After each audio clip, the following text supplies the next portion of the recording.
meanwhile, this end of town, while I'm kind of in the, not really in the industrial core, but there's a lot of car services and stuff down here.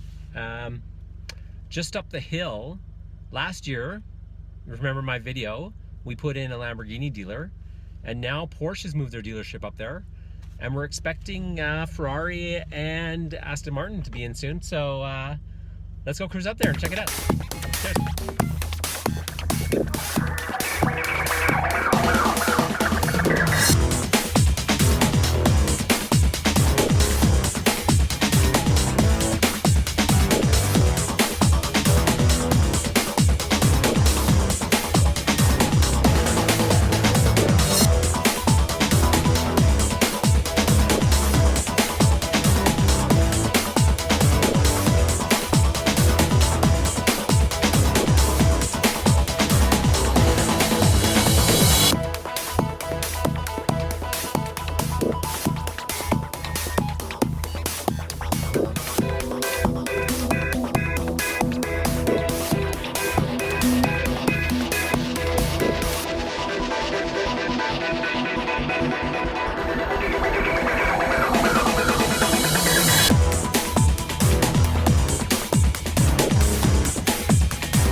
Boom. All right, fast forward to the next day. It's the next morning. It's Friday morning, and it's been a pretty crappy rainy night overnight, so the roads are a little slick, which should be nice. And I'm on my way back to Porsche Center, Calgary, to test drive the 2008 997 Carrera.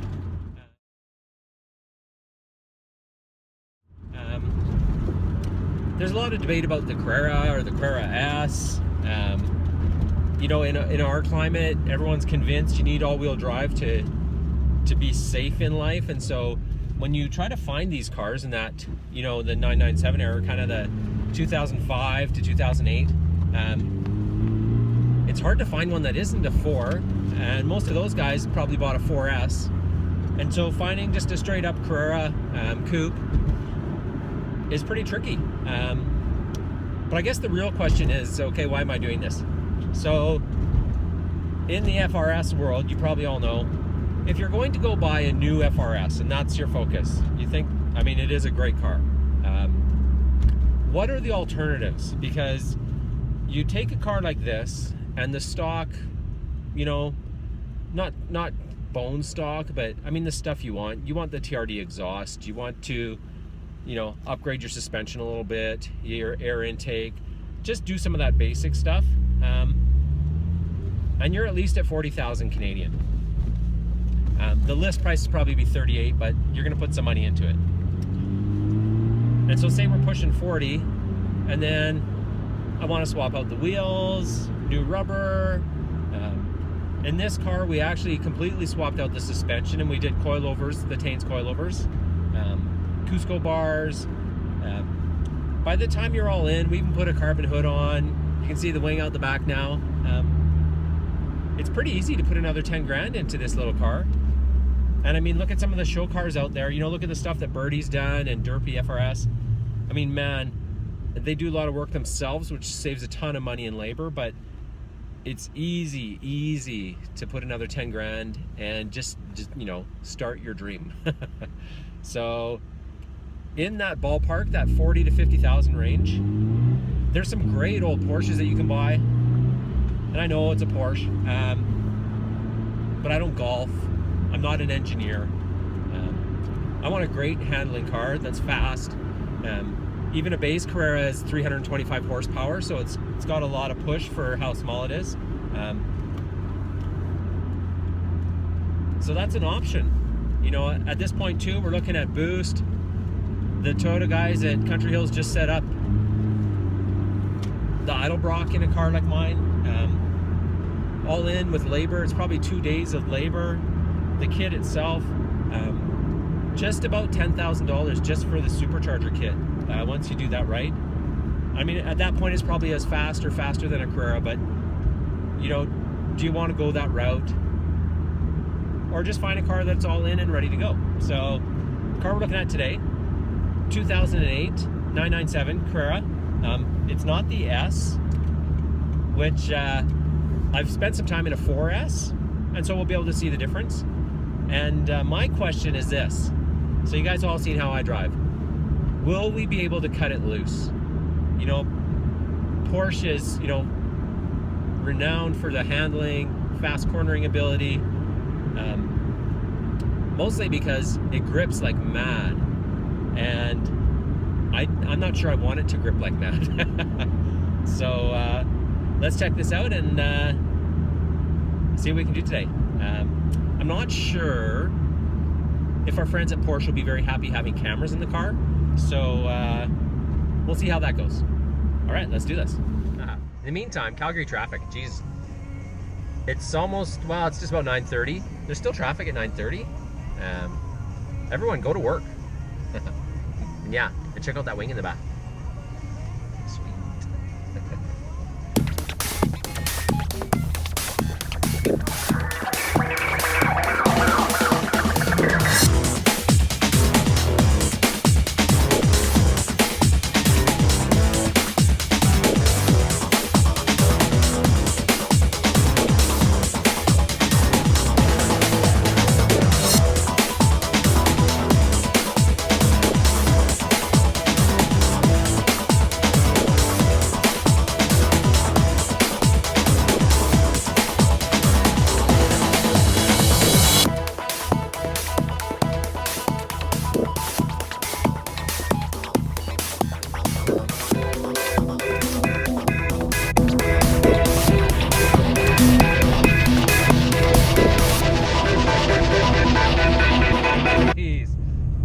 Seriously.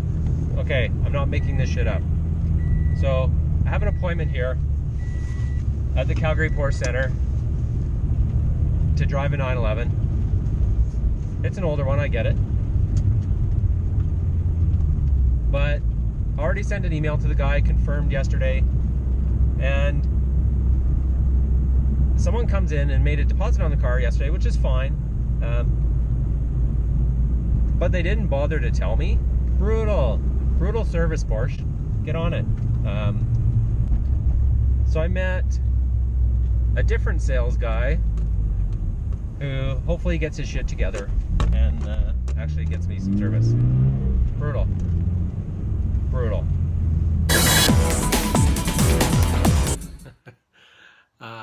Clearly I wasn't very happy that day.